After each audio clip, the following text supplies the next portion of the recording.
Well, hello, and welcome to my latest video. Not done a video for a while. I know what you're thinking.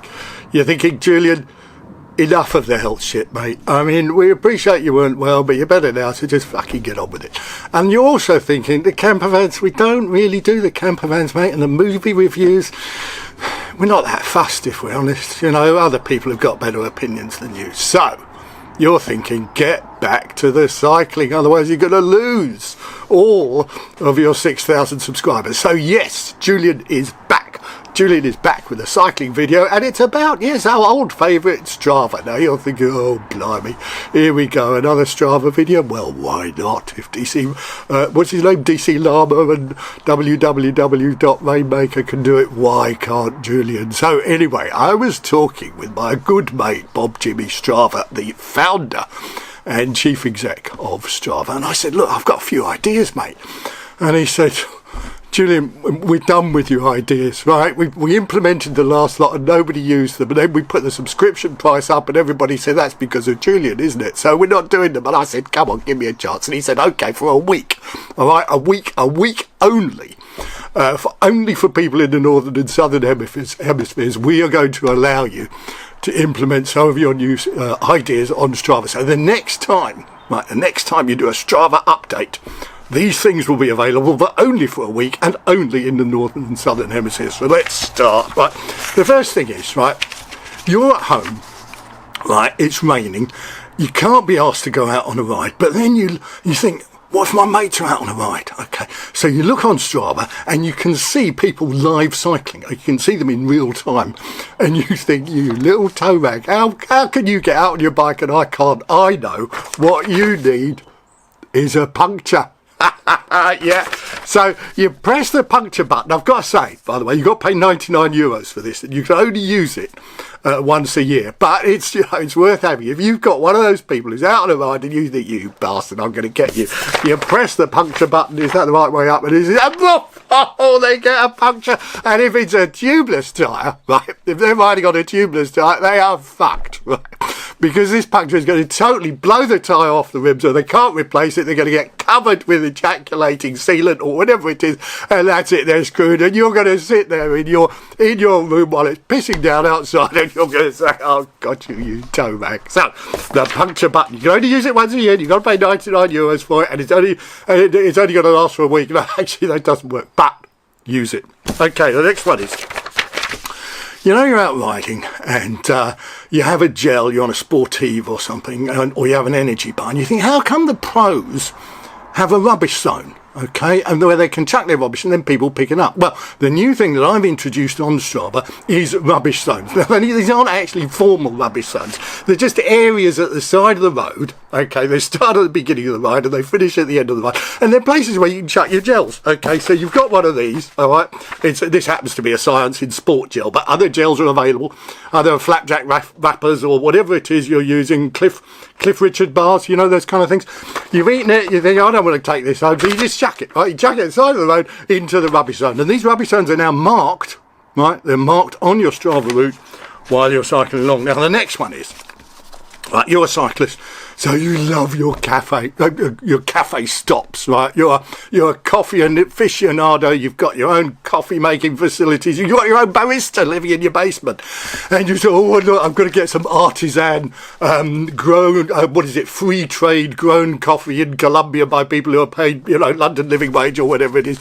And then, but no, Strava says the true cyclist.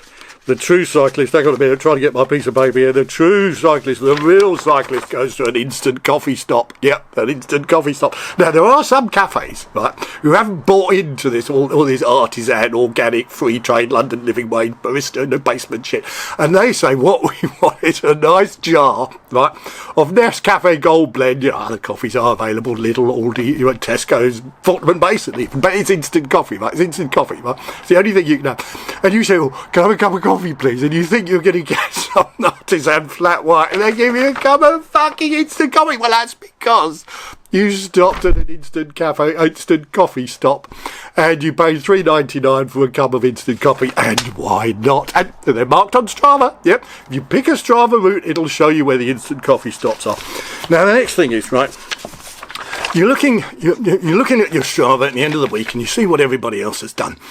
And you see they've done 5,000 metres of elevation. They've done more elevation than you. They've done climbing. They've been up these bloody mountains. They're in Tenerife, going up Mount Tady or whatever it is. They've done Ventoux. And you think, I'm just pissing around in Lincolnshire or Kent where it's really flat. Not that it's flat in Kent. So this Strava button, right, allows for elevation lies. Okay, so let's say you're at 100 metres and you want to be at 500 metres or 5,000 metres. Okay, you just press that button on your Strava feed and boom, you go up the elevation line. Now that happens to be fairly close to another one which is available, and that is what we're calling, or Julian is calling, just for this week, remember, just for this week in the Northern and Southern Hemispheres only, leaderboard boosts. All right, so you look at the leaderboard at the end of the week, right? And here's John Smith at the top, because he's always at the top. He's that club rider. He's always at the top. And Jimmy Bob, he's always second, right? And Bob Jimmy, he's always third. And then Tadej Pogacar, right? Suddenly he's joined your club. You think, how's he done that? I thought it was invitation only. Lance Armstrong, because he's on Strava, and I follow him, of course. Sometimes give him kudos. He doesn't give me kudos back. And then Katie Kookamal, one of the greatest cyclists in the world. And that's you, down the bottom. You're at number 7. You think, fuck that, right? I've been working me bollocks off. I've been cycling all week. Other forms of cycling are available for ladies, but you've been cycling really hard all week, but you're at the bottom of the leaderboard. You think, I ain't having that. So you press the leaderboard boost and whoa, you go up. You just go up the leaderboard, you see? And people look at that and think, how did he do all that elevation? I can't see it on the ones. But the clever thing about Strava is, right, it adjusts all your rides. So if people go back and check all your rides, it's giving you that extra elevation. Okay, so you've got the leaderboard boost, you're at the top of the board at the end of the week, and who wouldn't want that? Now the next thing is, you've got kudos, and if you remember one of my previous videos, there was an unkudos button, which lots of people got, and then they removed it, which I thought was a real shame. But they've introduced, as per my suggestion, 3 new emojis, right? Kudos emojis, we're calling them. Okay, and these are the ones. Now the top one is, right, call that a ride. Okay, so you're looking at Strava and you see one of your mates has gone out, he's done 7 kilometres, okay, or she's done, 5 miles or something like that, and you think, oh, come on, right? So you do that, you do the top one, and that's call that a ride. Call that a ride. The second one is, right, you think, they've done a 0.9 kilometre walk or something. They've walked to the station. They've done their commuter walk. And you think, hey, give me kudos for that. So there's the thumbs down. It's no kudos for that, mate. Now, you might think, well, hang on, surely that's giving kudos, isn't it? Because you've indicated, you've noticed the ride, you put an emoji on it. No, because the emoji means no kudos for that, son or daughter, whatever it is. And then the next one is, people that put a walk on Strava. I mean, come on. I mean, I know some bloke, right? He lives in Westwood. He walks up to fucking Lidl. He does his shop and he puts it on Strava with some pictures of his shopping. I mean, what's all that about? So this emoji, right, is a walk. Are you having a laugh, mate? Are you having a laugh? Do you remember that? You know what that's from? Are you having a laugh? So a walk. You ain't getting kudos for that. Now the next one is, right. Now this is like a personal one. So you go out for a ride on your Strava route, but you're a little bit bored with your normal route. So what Strava does, right, and this is a random algorithm, okay, it's a random algorithm. What it does is it sends you off somewhere completely random, okay, and you get lost, all right? Because don't we all like to be lost sometimes in our lives? We don't want to be found. We don't want to know the path on life's journey. We just want to disappear into some blind alleyway or some cul-de-sac or whatever it is. We want to be lost. So now, thanks to me, Strava has recognised that you too can be lost in Strava. It's not lost in translation, although parts of this video may be lost in translation, but you're lost on Strava. Now the next one is, and this one is important for all of us. Okay, so you're a male cyclist, you're a lady cyclist, you go out for a long ride, and you need a wee. I mean, let's face it, you need a wee. There's no instant coffee stop.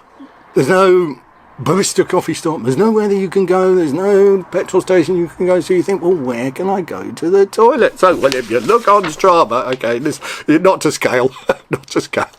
You look on Strava and it will show you, right, where the toilet stops are. So it will show you that here is a suitable tree, here is a suitable bush, here is a suitable private driveway that is largely hidden, and you just nip in there and you do your bits, ladies, do the bits, and you have a wee, okay? And it's on Strava and it shows you where you can do a wee. Now, it's only number ones, Okay, I'm afraid number 2s, they may come with an extra Strava update, but they may be a little bit more expensive. They may only apply in the northern and southern hemispheres, and they may only last for a week. So if you don't want to do number 2s in that week, you're going to be rather stuffed and feel quite full as well. So there you are. It's the next update on Strava. It's available for everybody as long as they pay the subscription. It's only going to last for a week. It's only in the northern and the southern hemispheres, but why not?